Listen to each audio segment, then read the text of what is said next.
Čuvaj jezik kao zemlju svoju. Zaveštanje iz 12. veka velikog župana srpskog Stevana Nemanje svom sinu Svetom Savi. Čuvajte, čedo moje milo, jezik kao zemlju. Riječ se može izgubiti kao grad, kao zemlja, kao duša.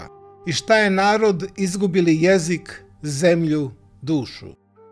Ne uzimajte tuđu riječ u svoja usta.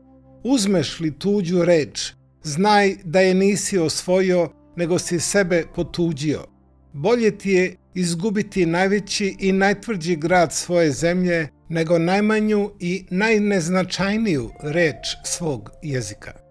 Zemlje i države se ne osvajaju samo mačevima, nego i jezicima. Znaj da te je neprijatelj onoliko osvojio i pokorio, koliko ti je riječi potro i svojih poturio. Narod koji izgubi svoje riječi prestaje biti narod. Postoji, čedo moje, bolest koja napada jezik kao zaraza tijelo. Pamtim ja takve zaraze i morije i jezika. Biva to najčešće na rubovima naroda, na dodirima jednog naroda sa drugim, tamo gde se jezik jednog naroda tare o jezik drugog naroda. Dva naroda, milo moje, mogu se biti i mogu miriti. Dva jezika nikada se pomiriti ne mogu. Dva naroda mogu živjeti u najvećem miru i ljubavi, ali njihovi jezici mogu samo ratovati.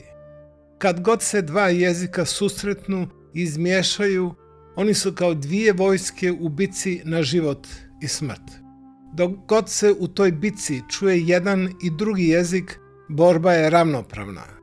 Kad počinje da se bolje i više čuje jedan od njih, taj će prevladati. Najposlije se čuje samo jedan jezik. Bitka je završena. Nestao je jedan jezik, nestao je jedan narod. Znaj, čedo moje, da ti bitka između jezika ne traje dan, dva, kao bitka među vojskama, niti godinu, dvije, kao rat među narodima, nego vijek ili dva, a to je za jezik isto tako mala mjera vremena, kao za čovjeka tren ili dva. Zato je, čedo moje, bolje izgubiti sve bitke i ratove nego izgubiti jezik. Poslije izgubljene bitke i izgubljenih ratova ostaje narod. Posle izgubljenog jezika nema naroda. Čovjek nauči svoj jezik za godinu dana, ne zaboravlja ga dok je živ. Narod ga ne zaboravlja dok postoji. Tuđi jezik čovjek nauči isto za godinu dana. Toliko mu je potrebno da se odreče svog jezika i prihvati tuđi. Čedo moje milo, to je ta zaraza i pogibija jezika kao jedan po jedan čovjek počinje da se odriče svoga jezika i prihvati tuđi, bilo što mu je to volja, bilo da je to mora. I ja sam, čedo moje, u svojim vojnama upotrebljavao jezik kao najopasnije oružje. Puštao sam i ja zaraze i morije na njihove jezike ispred mojih polkova. Za vrijeme opsada i dugo poslije toga slao sam čobane, seljane, zanatlije i skitnice da preplave njihove gradove i sela kao sluge, robovi, trgovci, razbojnici, bludnici i bludnice. Moji polkovodci i polkovi dolazili su napola osvojenu zemlju i gradove. Više sam krajeva osvojio jezikom nego mačem. Čuvajte se, čedo moje, inojezičnika. Dođu neprimjetno, ne znaš kad i kako. Klanjaju ti se na svakom koraku i zato što ne znaju tvoj jezik, ulaguju ti se i umiljavaju onako kako to rade psi. Nikada im ne znaš šta ti misle, niti možeš znati, jer obično ćute. Oni prvi koji dolaze da izvide kako je, dojave drugima i evo ti ih preko noći domile u neprekidnim redovima kao mravi kad nađu hranu. Jednoga dana osvaneš opkoljen gomilom inojezičnika sa svih strana.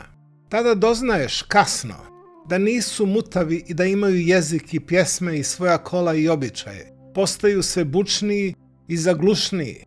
Sada više ne mole niti prose, nego traže i otimaju. A ti ostaješ na svome, ali u tuđoj zemlji.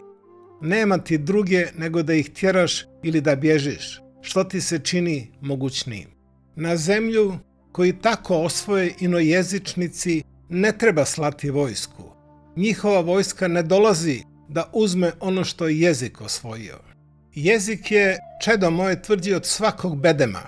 Kada ti neprijatelj provali sve bedeme i tvrđave, ti ne očajavaj, nego gledaj i slušaj šta ti je sa jezikom. Ako je jezik ostao nedirnut, ne boj se. Pošalji uhude i trgovce, neka duboko zađu po selima i gradovima i neka slušaju. Tamo gdje ozvanja naša riječ, gde se još glagolja i gde se još kao stari zlatnik obrće naša riječ, znaj, čedo moje, da je to još naša država bez obzira ko u njoj vlada. Carevi se smjenjuju, države propadaju, a jezik i narod su ti koji ostaju, pa će se tako osvojeni dio zemlje i narod opet vratiti, kad tad vratiti svojoj jezičnoj matici i svome matičnom narodu. Zapamti, čedo moje, da svako osvajanje i odcijepljenje nije toliko opasno za narod koliko je štetno za naraštaj. To može štetiti samo jednom naraštaju, a ne narodu. Narod je, čedo moje, trajniji od naraštaja i od svake države. Kad tad narod će se spojiti kao voda čim puknu brane koje ga razdvajaju. A jezik, čedo moje, jezik je ta voda, uvijek ista s obje strane brane, koji će kao tiha i moćna sila koja bregove roni opet spojiti narod u jedno otačanstvo i jednu državu. Ovaj zapis iz apokrif knjige Mileta Medića, Zaveštanje velikog župana srpskog Stefana Nemanje svom sinu Svetom Savi.